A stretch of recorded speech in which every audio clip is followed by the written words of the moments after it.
الحمد لله رب العالمين والصلاة والسلام على نبينا محمد وعلى آله وصحبه أجمعين أما بعد فقد روى الإمام أبو داود رحمه الله من حديث جابر رضي الله عنه سئل النبي صلى الله عليه وسلم عن النشرة فقال هي من عمل الشيطان رواه أحمد وأبو داود بسند جيد. وقال سئل عنها الإمام أحمد رحمه الله فقال ابن مسعود یکرہ ھذا کلھا. کتاب التوحید کا 26واں باب ما جاء فی النشرہ ہے. نشرہ بڑ وزن فعلہ، نشر ینشر سے پھیلانا، کھولنا، بکھیرنا، یہ لغوی معنی ہے نشرہ کا. یہاں جو اصطلاحی معنی ہے، جو مراد ہے، جس کو آپ کو سمجھنا ہے، سحر زدہ شخص سے سحر کو کھولنا. ایک شخص آسیب زدہ ہے، اس سے آسیب کو بھگانا، دور کرنا، زائل کرنا. مولوی رحمۃ اللہ علیہ سحر کا باب لے آ چکے، کہانت کا باب ذکر کیا. تو اس کا علاج کیا ہے، یا اس کا علاج کرانا چاہیے کہ نہیں کرانا چاہیے؟ تو یقیناً شخص مسحور سے سحر کو زائل کرنا یا آسیب زدہ شخص کے آسیب کو بھگانا، دور کرنا، یہ علاج اور دوا کی قبیل سے.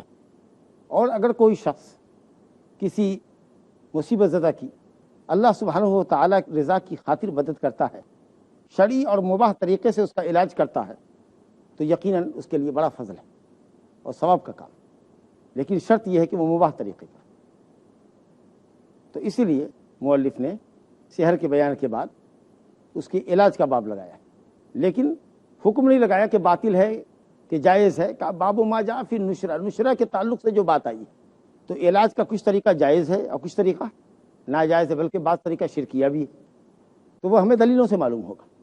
تو بہرحال نشرہ مسحور، سحر زدہ یا آسیب زدہ شخص سے سحر اور آسیب کو ہٹانے کا نام نشرہ ہے، جو علاج کی ایک قسم ہے. اس باب میں مؤلف رحمۃ اللہ علیہ نے مسند احمد اور سنن ابی داؤد کے حوالے سے مشہور صحابی حضرت جابر بن عبداللہ سے روایت کی ہے کہ رسول اللہ صلی اللہ علیہ وسلم سئل عن النشرہ، نشرہ کے متعلق آپ سے سوال کیا گیا. یہ نشرہ میں، النشرہ میں جو الف لام ہے، اس کو کہتے ہیں علماء کی اصطلاح میں الف لام عہد کا، عہد ذہنی. وہ نشرہ وہ طریقہ جو ان کے ذہن میں تھا، جو اہل جاہلیت کیا کرتے تھے، جس طریقے سے سحر کا علاج زمانہ جاہلیت میں کیا جاتا تھا، اس کے متعلق سوال ہو رہا ہے. ایک مخصوص طریقہ علاج جو اہل جاہلیت کی رائج. تو آپ نے فرمایا ہی من عمل الشیطان، یہ شیطانی عمل ہے. یعنی یہ وہ کام ہے جس کے اوپر شیطان انسان کو آمادہ کرتا ہے. اور شیطان کس عمل پر آمادہ کرتا ہے؟ جو شرک ہوگا، جو کفر ہوگا، جو خلاف شرع ہوگا. وہ تو کبھی بھلائی کا حکم نہیں کر سکتا، شر کا حکم کرے گا، بے حیائی کا حکم کرے گا، خلاف شرع کام کا حکم کرے گا. یہ من عمل الشیطان، یہ شیطانی عمل ہے. اگر کہا جائے کسی کو کہ یہ تمہارا عمل شیطانی عمل ہے، تو اس کا مطلب کم سے کم تو آپ کو یہی سمجھنا ہوگا کہ عمل حرام ہے. کیونکہ اگر عمل حلال ہوتا تو اس کو شیطانی عمل نہیں کہا جاتا، بلکہ یہ کہنا کہ یہ عمل حرام ہے، اس کے مقابلے میں یہ کہنا کہ یہ شیطانی عمل ہے، کچھ زیادہ ہی انسان کے دل میں نفرت ڈالتی. ارے تم ایسا کرو، یہ تو شیطانی عمل ہے. تو انسان کے دل میں نفرت ہوتی ہے اس عمل سے کہ وہ ہمارے عمل کو شیطانی عمل، یا ہم کو شیطان سے تشبیہ دی جا رہی ہے. حرام کہنے میں وہ نفرت نہیں ہوگی جتنا کہ یہ کہنے میں ہوگا کہ یہ شیطانی عمل ہے. اور جیسا کہ میں نے آپ سے عرض کیا کہ یہ چیز جو شرک کے طریقے پر علاج کیا جائے، شرکیہ علاج، یا اہل جاہلیت جس طریقے پر علاج کرتے تھے، اس نشرہ کے متعلق پوچھا گیا. ورنہ نظر بد سے بچنے کے لیے، بچانے کے لیے نبی صلی اللہ علیہ وسلم معوذات کی تلاوت کیا کرتے تھے، دعائے ماسورہ آپ پڑھتے تھے اپنے نواسوں کے اوپر، یا قرآنی آیات سے آپ کو دم خود کیا گیا. حضرت جبریل امین علیہ الصلوۃ والسلام نے قل اعوذ برب الفلق قل اعوذ برب الناس کے ذریعے آپ پر دم کیا، یا گرہوں پر پھونک مارا، اور اس کے ذریعے سے وہ گرہیں کھلتی چلی گئی.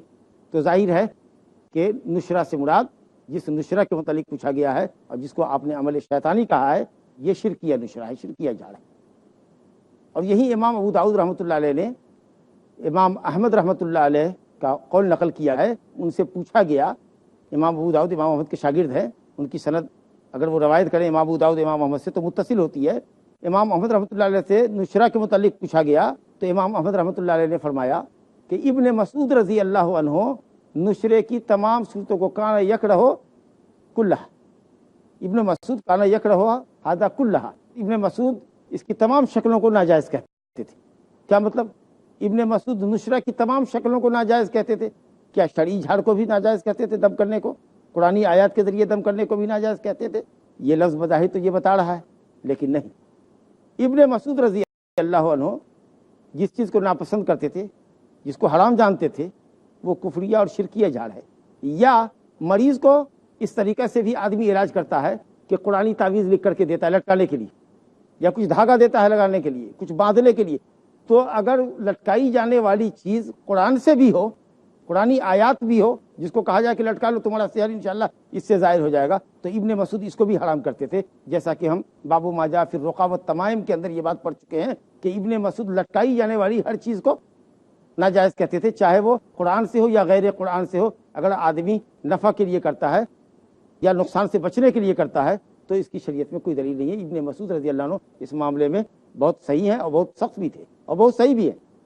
تو ابن مسعود رضی اللہ عنہ غیر شرعی جھاڑ کو ناپسند کرتے تھے، یعنی حرام سمجھتے تھے، یا اسی طریقے سے قرآنی تعویذات کو لٹکا کر سحر کا یا آسیب کا جیسا کہ علاج ہوتا ہے، کاروباری لوگوں کے یہاں تعویذیں لکھتے ہیں، اس چیز کو ناپسند کیا کرتے تھے۔ اور کراہت کے لفظ سے مراد یہاں پر حرمت کا لفظ ہے، کیونکہ سلف صالحین کی تعبیر میں صحابہ اور تابعین کے یہاں اکثر کراہت کا لفظ بولتے تھے حرمت کے لیے۔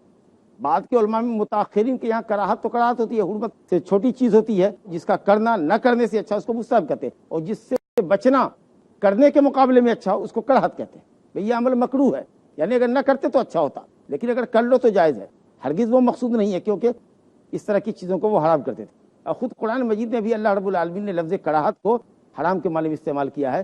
سورہ اسراء میں آیت نمبر 23 سے لے کر کے آیت نمبر 38 تک رب العالمین نے سنگین گناہوں کا ذکر کیا، یہاں تک کہ شرک کا، پھر اس کے بعد والدین کی نافرمانی کا، پھر زناکاری کا، پھر ناپ تول میں کمی کا، پھر اسراف اور فضول خرچی کا، وغیرہ وغیرہ، تکبر کرنے کا۔ ان تمام گناہوں کا ذکر کرنے کے بعد رب العالمین فرماتا ہے کل ذالک کان سیئہ عند ربک مکروہا، یہ تمہارے رب کے پاس مکروہ ہے۔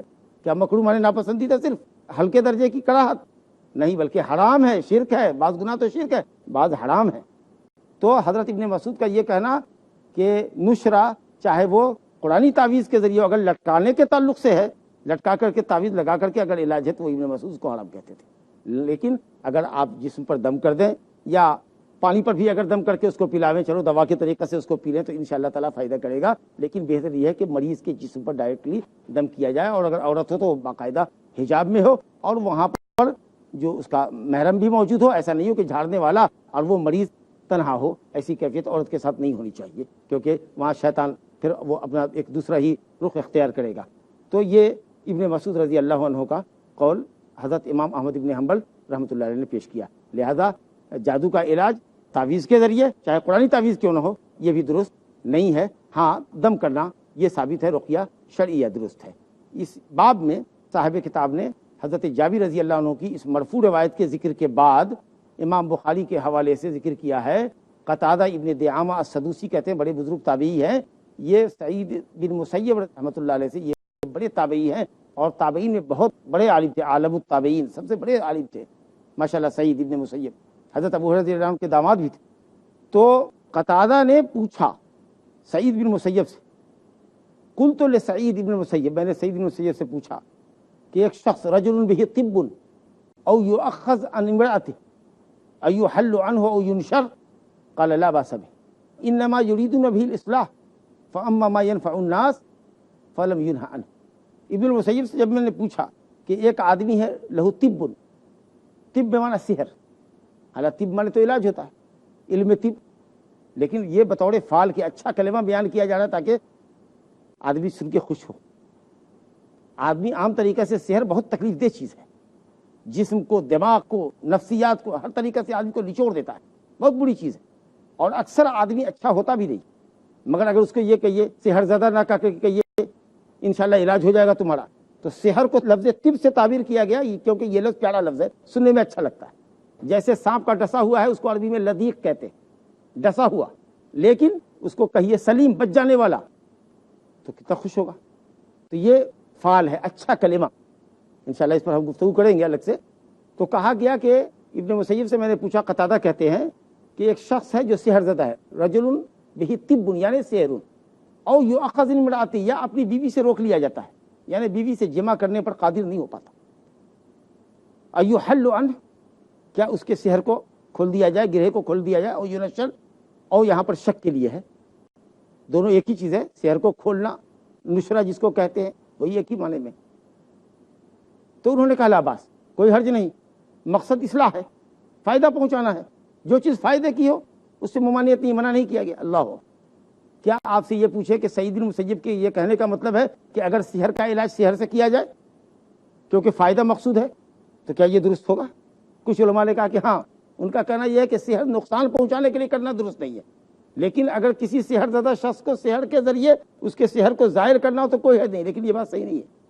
سعید بن مسیب جیسا بڑا عالم، قرآن و سنت کا عالم، سحر کے اندر بھلا کون سی اصلاح ہے، کون سا فائدہ ہے کہ وہ سحر کے ذریعے علاج کرنا چاہیں گے؟ تو یقیناً سعید بن مسیب کے کہنے کا مطلب یہ ہے کہ کسی کو فائدہ پہنچاؤ شرعی طریقے پر، قرآنی آیات اور ادعیہ معصورہ کے ذریعے، دعاؤں کے ذریعے، جو مسنون دعائیں اس کے ذریعے اس کو دم کرو، یہ مقصود ہے. انشاءاللہ تعالی وقت ہو گیا ایک وقفے کا، وقفے کے بعد پھر آپ سے ملتے ہیں.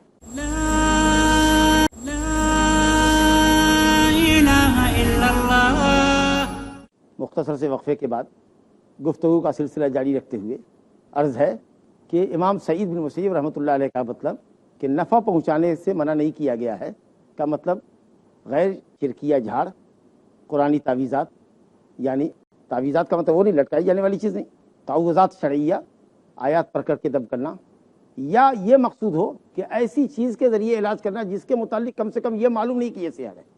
نہیں جانتے کہ جو طریقہ یہ کر رہا ہے وہ سحر ہے کہ سحر نہیں ہے، یہ ہم نہیں جانتے.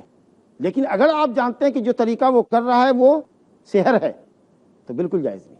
یہی سعید بن مسیب کی جلالت علمی سے اسی بات کی ہم امید رکھتے ہیں کہ ان کا مقصد یہی ہے کہ شرعی رقیہ ہو یا ایسی چیز کے ذریعے علاج ہو کہ کم سے کم اس کا سحر ہونا معلوم نہ.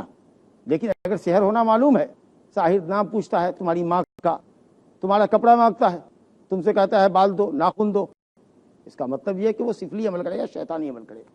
اور اگر نہیں معلوم ہے کہ جو طریقہ وہ کر رہا ہے اگر وہ سحر ہونا اس کا یقینی نہیں ہے تو انشاءاللہ تعالیٰ سعید بن مسیب کے کہنے کا مطلب کہ جائز ہے. یہ مفہوم ہے سعید بن مسیب کا. کچھ لوگ کہتے ہیں سحر کا علاج سحر کے ذریعے کر سکتے ہیں، یہ بات بالکل صحیح نہیں معلوم ہوتی. چنانچہ حسن بصری رحمۃ اللہ علیہ سے پوچھا گیا، یہ بھی مشہور تابعی ہے، بڑے عابد و زاہد فقیہ تابعی ہیں، ان سے پوچھا گیا نشرہ کے متعلق تو انہوں نے کہا لا یحل السحر الا ساحر، سحر کو ساحر ہی کھولتا ہے. یعنی غالباً اکثر احوال میں عادتاً ہم یہی جانتے ہیں کہ سحر کا علاج ساحر کے پاس ہی ہوتا ہے، ایک منتر مارتا ہے دوسرے منتر کے ذریعے اس کو کھولتا ہے. تو عام طریقے سے ایسا تھا، لیکن ایسی بات نہیں ہے کہ سحر کو ساحر ہی ظاہر کرے گا. اللہ تعالیٰ نے قرآن میں آیات اتاری ہے، سحر کی آیات ہے. حضرت موسیٰ اور فرعون کے واقعے میں سورہ اعراف میں، سورہ یونس میں، سورہ طٰہٰ میں سحر کی آیت ہے. انشاءاللہ وہ پڑھنا فائدہ مند ہوتا ہے. اسی طریقے سے قل اعوذ برب الفلق، قل اعوذ برب الناس باقاعدہ اسی لیے سحر کے ازالے کے لیے اتری ہے. اسی طریقے سے کچھ اور دعائیں ہیں، اعوذ بکلمات اللہ التامہ من کل شیطان وہامہ ومن کل عین لامہ، یا اسی طریقے سے بسم اللہ ارقیک من کل شیء یؤذیک من شر کل نفس او عین حاسد اللہ یشفیک، بسم اللہ ارقیک، اللہ کے نام سے رقیہ ہے. تو انشاءاللہ تعالی سحر کا علاج ہے. اسی طریقے سے زمزم پینا، اسی طریقے سے عجوا کھجور کھانا، یا مدینے کی 7 کھجوریں کھانا، صبح صبح نہاڑ منہ خالی پیٹ 7 کھجوریں کھاتے عجوا یا مدینے کی انشاءاللہ کوئی بھی کھجور، اگر عجوا ہو تو بہتر ہے، تو سحر اور زہر اثر نہیں کرتا. تو یہ سب علاج ہے الحمدللہ. سحر جاتا ہے، اب اگر اثر کر گیا ہے اللہ کے حکم سے تو دیر سے جاتا ہے لیکن عادتاً عام طریقے سے سحر کا علاج ساحر کے پاس ہوتا ہے. تو حضرت حسن بصری کہتے ہیں کہ سحر کا علاج نہیں ہے کیونکہ وہ سحریہ طریقہ ہوگا. تو یہ حضرت بصری کا قول ہے، اور یہی صاحب کتاب امام ابن القیم رحمۃ اللہ علیہ کا قول نقل کیا ہے. یہ بڑا جامع قول ہے اور اس کے بعد کسی بات کی گنجائش بھی نہیں رہ جاتی ہے. انہوں نے کہا دیکھو سحر کا علاج 2 طریقے سے ہوتا ہے. سحر کا علاج اسی طرح کے سحر سے کہ آدمی سحر زدہ جائز کسی ساحر کے پاس اور کہے کہ ہمارا سحر ظاہر کرو، تو کہا کہ اگر سحر تم چاہتے ہو ظاہر کرنا تو تم کو ایک جانور لگے گا، ہم اس کو بت کے نام پر یا غیر اللہ کے نام پر یا کسی جن و شیاطین کے نام پر کریں گے. اس طرح کی باتیں کرتا. ناشر اور منتشر شیطان کی بات مانتا ہے تو شیطان کہتا ہے کہ چلو ہم نے اس کو تکلیف پہنچائی تھی، ہم ہٹ جاتے ہیں، واپس ہو جاتے. تو شیطان کا کہا تم مانو گے، شرکیہ کام کرو گے، شیطان ہٹ گیا. یہ طریقہ اگر ہے شرکیہ اور سحریہ تو یہ حرام ہے. اور اگر رقیہ شرعیہ ہے، تعوذات شرعیہ ہے، ادعیہ معصورہ ہے، الحمدللہ جائز ہے. تو امام ابن القیم نے جو یہ دوسری شکل جائز کی بتائی، اس پر ابن المسیب رحمۃ اللہ علیہ کے قول کو محمول کی. اور حسن بصری نے کہا کہ لا یحل السحر الا ساحر، سحر کو صرف ساحر ہی زائل کرتا ہے، اس کے اوپر محمول کیجئے. پہلی قسم جو سحر کے ذریعے زائل ہوتی ہے تو وہ عمل حرام ہے، لیکن رقیہ شرعیہ ہو تو اس کے ذریعے یہ عمل جائز ہے. تو الحمدللہ شریعت میں سحر کا علاج موجود ہے اور فائدہ بھی لوگوں کو ہوتا ہے. اللہ پر یقین ہو اور کوشش ہو کہ صرف دم کرنے والوں کے پاس نہ جائے. آدمی خود نیک ہو، پرہیزگار ہو اور قرآن کی تلاوت کثرت سے کرے اور صبر کرے، بے صبری کا مظاہرہ نہ کرے اور اللہ پر کامل یقین اور بھروسہ کر کے چلے تو انشاءاللہ دیر سویر اس کو فائدہ ہوگا. یا اسی طریقے سے جس چیز پر سحر کیا گیا ہے اگر وہ چیز مل گئی اور آپ نے اس کو توڑ پھوڑ کر کے ظاہر کیا تو بھی سحر باطل ہو جاتا ہے. ہم بابو ما جاء فی السحر کے اندر پر روشنی ڈال چکے ہیں. بہرحال سحر کا علاج اگر شرعی طریقے پر ہو، دواؤں کے ذریعے ہو، کچھ دوائیں دی جاتی ہیں جس کے ذریعے کلونجی کا تیل وغیرہ جس میں ملو یا آب زمزم پیو فائدہ ہوگا، یا اس طرح سے کچھ اور دوائیں دی جاتی ہے. دماغ مختل ہے، نفسیاتی مرض کا شکار ہے، کسی نے اس کی نفسیات پر اثر کر رکھا ہے، کسی نے اس کے دماغ کو باولا کر رکھا ہے تو اس کے لیے دوا استعمال کی جاتی ہے. تو مباح دوا، جائز دوا اگر ہو، جائز دوا اگر استعمال کی جا رہی ہو، یا رقیہ شرعیہ ہو، تعوذات شرعیہ ہو، آیات اور احادیث کے ذریعے دم کیا جائے تو انشاءاللہ اس طرح کا نشرہ نہ صرف جائز ہے بلکہ مباح ہے، بہتر ہے. اور اگر آدمی اس طرح کا عمل کرتا ہے اور رضا الہی کے لیے اس طرح کا اس کا علاج کرتا ہے تو اللہ کے پاس اجر و ثواب پانے کا بھی مستحق ہے. ہم اپنے اس موضوع سے انشاءاللہ گزر کر دوسرا موضوع شروع کریں گے. اس سے پہلے اگر آپ حضرات میں سے کسی کے پاس کوئی سوال ہو نشرہ کے تعلق سے تو تشریف لائیے. السلام علیکم. السلام علیکم. آپ صلی اللہ علیہ وسلم کے اوپر بھی جادو ہوا تھا، تو آپ صلی اللہ علیہ وسلم نے کیسے اس کا سامنا کیے تھے؟ آپ پر جادو ہوا، آپ نے صبر کیا، آپ کی طبیعت گری گری رہتی تھی. دین کے معاملے میں، شریعت کے معاملے میں تو شیطان کا کوئی دخل نہیں ہوا، لیکن دنیاوی امور کے اندر کھایا نہیں کھایا اس میں کنفیوژن ہو جاتا تھا. کبھی غسل کرنے کے واسطے جا رہے ہیں کہ حاجت ہے غسل کی، حالانکہ حاجت غسل کی نہیں ہے. اس طریقے سے کچھ چیزیں ہوتی تھی. تو بہرحال آپ فرماتے ہیں کہ میرے پاس دو فرشتے آئے، ایک سرہانے بیٹھا، ایک پایتانے بیٹھا. کہا اس شخص کی کیا تکلیف ہے؟ تو کہا کہ لہو طب، سحر ہے. کہا کس نے سحر کیا؟ اور آپ سن رہے ہیں. کہا لبید بن عاصم یہودی نے. کہا کیا کیا؟ کہا کنگھی کے ایک دانت کے اندر گرہ لگائی ہے اس نے، ایک بال پر 11 گرہ، اور بیر زروان یا بیر اڑوان مدینے میں کنواں ہے اس کے اندر ایک کھجور کے گوشے میں ڈال کر کے ڈالا ہوا ہے. بہرحال آپ صلی اللہ علیہ وسلم نے کنویں سے پانی نکلوا دیا، اور جس چیز پر جادو کیا گیا تھا جیسا کہ ابھی میں نے درس میں عرض کیا کہ اس چیز کو نکالیے، دیکھیں کہیں کوئی پتلا بنا ہوا اس میں سوئی چبھا دی گئی ہے. اگر کوئی چیز ایسی آپ کو کہیں دکھے اس کو توڑ کے پھینک دیجیے. کوئی چیز مشکوک حالت میں ملے اس کو توڑ کے پھینک دیجیے. ہو سکتا ہے آپ نے ادھر توڑا اور اللہ کے فضل سے سحر زدہ کہیں کا بھی ہوگا، اس کا سحر ختم. اور پھر اس کے بعد موعظتین اتری، قل اعوذ برب الفلق قل الناس، اور وہ چیز نکالی گئی. دانے کے اوپر، کنگھی کے دانت پر یا کنگھی کے اوپر 11 گرہیں لگی تھی. ایک ایک آیت کو پڑھتے جا رہے تھے اور گرہیں کھلتی چلی جا رہی تھی. یہ علاج ہوا. اور پھر اس کے بعد آپ ایسے نشیط اور ایکٹیو ہو گئے جیسے لگتا تھا کہ کسی کو باندھ دیا جائے اور باندھنے کے بعد بندھن اس کا کھول دیا جائے تو آدمی بالکل بھاگتا دوڑتا ہے، نشیط ہو جاتا ہے. تو اس طریقے سے بدے ہوئے شخص کو جیسے آپ کھولتے ہیں اور وہ پتنگ کے طریقے سے اڑ جاتا ہے، تو اس طریقے سے آپ کے اندر فرق پڑا. ماشاءاللہ. السلام علیکم. وعلیکم السلام. ایک شخص ہے جو عامل ہے، جن کے پاس موکل ہوتا ہے یعنی پاک جن ہوتے ہیں، اور ایک دوسرا شخص ہے جن کے پاس علم ہے، جو علم کے ذریعے لوگوں کا علاج کراتا ہے. جس طرح حضرت سلیمان علیہ السلام، انہوں نے جن کے ذریعے سے تخت نہیں منگوایا تھا، اور انہوں نے بلکہ زیادہ یہ دیا تھا عالم کو، جس نے اپنے علم کے ذریعے سے اس تخت کو منگوایا تھا. کیا یہ دونوں چیز مطلب جن سے یا علم سے علاج کرایا جا سکتا ہے یا نہیں؟ دیکھیے، کرائٹیریا ضابطہ اسلامی یہی ہے کہ مباح طریقہ ہو، شرکیہ طریقہ نہ ہو. تو جن سے خدمت لینا اگر شرعی طریقے پر ہے، ہوتا ہے بعض عالموں کے شاگرد ہوتے ہیں، بعض جن، کچھ لوگ تو ہوتے ہیں جو سفلی عمل کر کے جنوں کو تابع کرتے ہیں. تو یہ تسخیر کرنا، اپنے تابع کرنا، یہ عمل درست ہے. لیکن بعض عالموں کے شاگرد ہوتے ہیں اور وہ کبھی ظاہر ہوتے ہیں انسانی شکل میں یا کسی اور شکل میں اور کہتے ہیں کہ میں جن ہوں اور آپ کا شاگرد ہوں. تو اگر آپ اس کو دعوت کے کام میں استعمال کرتے ہیں، یا مثال کے طور پر کوئی چیز گم ہے یا کوئی آدمی آپ کا گم ہے، مل نہیں رہا ہے، ذرا کہا تلاشو، دیکھو شہر میں، دیکھو، بھاگو دوڑو، اتنا بڑا بمبئی شہر ہے، ہم کہاں گھومیں گے. تم کو اللہ تعالیٰ نے کچھ الگ سے قوت دی ہے, اثر نفوذ کی طاقت ہے جو انسان نہیں کر سکتا, اس سے بڑی قوت ہے ان کو کرنے کی, بھاگتے ہیں دوڑتے ہیں سیکنڈوں کے اندر, ذرا دیکھو پورا شہر کھنگال لو. تو اگر اس طرح کا عمل ہے, دنیاوی مباح عمل ہے یا دعوت کا کام ہے, شاگرد ہے, آپ نے کہا کہ جاؤ توحید کی دعوت دینا, حق پر عمل کرنا, اپنی قوم کو ڈرانا, جیسے کہ نبی صلی اللہ علیہ وسلم کے پاس جنہوں کی جماعت آئی, انہوں نے آپ کا کلمہ پڑھا, قرآن کی آیتیں سنی, اور ولو الی قومہم منذرین, اپنی قوم کی طرف ڈرانے والے ہو کر لوٹے. تو اس طرح سے جائز ہے مباح کام کے اندر جنہوں کو استعمال کرنا. لیکن کسی کو مارو, کسی کو پیٹو, کسی کو تکلیف دو, کسی پہ چڑھ جاؤ, اذیت دو, تو یہ وہ تبھی کرتے ہیں خبیث شیاطین جب آپ ان کی باتیں شرکیہ مانیں گے, تب غیر اللہ کے لیے جانور ذبح کریں گے, کوئی شرک کا کام کریں گے, جب وہ جا کر وہ بات مانیں گے. تو اس طرح کا عمل حرام ہے, اور شیطان سے اس طرح کی خدمت لینی کسی بھی حال میں جائز نہیں ہے. بہرحال مقصود یہ ہے کہ جائز اور مباح طریقے پر ہونا چاہیے, اور متدین عالم ہو, صاحب علم ہو, صاحب تقویٰ ہو, اہل شرک اہل بدعت میں سے نہ ہو, بدعقیدہ نہ ہو. تو ایسے آدمی کے پاس اگر آپ دم کراتے ہیں تو انشاءاللہ تعالیٰ فائدہ ہوتا ہے. ویسے جیسا کہ میں نے ابھی عرض کیا کہ آدمی خود صاحب دین بنے, شریعت پر عامل ہو, اور قرآن کا ورد کرے, اوزار و وظائف کرے, پاک رہے, اور دوا استعمال کرے, اور رقیہ خود سے اپنے جسم پر کیا کرے, تو انشاءاللہ تعالیٰ یہ زیادہ افید ہے, فائدہ مند ہے. لیکن اگر کوئی مشہور عالم ہے, مشہور ذاکر ہے, ذکر کرتا ہے, اور اس کے جھاڑ کا اور اس کے دم کرنے کا رقیہ کا اثر ہوتا ہے, تو انشاءاللہ تعالیٰ اس سے بھی فائدہ لینے میں کوئی حرج نہیں. السلام علیکم. وعلیکم السلام. آج کل بہت سی جگہ پر ہپنوٹائز سے مطلب علاج کروایا جاتا ہے, تو کیا اس سے علاج کروا سکتے؟ یہ بھی ایک طرح سے سحر کی قسم ہے یا نفسیاتی علاج ہے.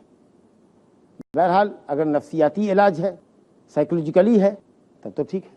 لیکن اگر اس میں کچھ ایسا لگتا ہے کہ کچھ اس طرح کی حرکتیں ہیں جو غیر اسلامی ہیں, غیر شرعی ہیں, تو اس طرح سے بچنا چاہیے, وہ جائز نہیں ہے آپ کے لیے. رقیہ شرعیہ کافی ہے انشاءاللہ. جادو میں شمار ہوگا نا؟ ہاں, تو وہی تو میں نے آپ سے کہا کہ یہ جادو, یہ جو آپ نے فرمایا ہپنوٹزم, یہ جادو ہی کی قبیل سے ہے کہ آپ نے نظر بندی کا کھیل دکھایا ہوا ہے, اور اس طریقے سے کچھ کرتے ہیں. ان کی بھی شیطان کی حرکتیں ہوتی ہے, تخیلاتی سحر ہوتا ہے, وہ تخیلاتی سحر ہوتا ہے, اور ایک سحر شیطان کے ذریعے کیا جاتا ہے, اور کبھی کبھی سحر دواؤں کے ذریعے ہوتا ہے, نشیلی دوائیں کھلا پلا کر کے اس کے دماغ کو ایک طرح سے پاگل کر دیا جاتا ہے. کئی طریقے ہیں سحر کے. تو بہرحال جو دوا مباح ہے, جو رقیہ شرعی ہے, وہی طریقہ صحیح ہے. اس کے علاوہ جو طریقے ہیں, ڈاؤٹ فل جو طریقہ ہے, اسے بچنا ہے. جی السلام علیکم شیخ. السلام.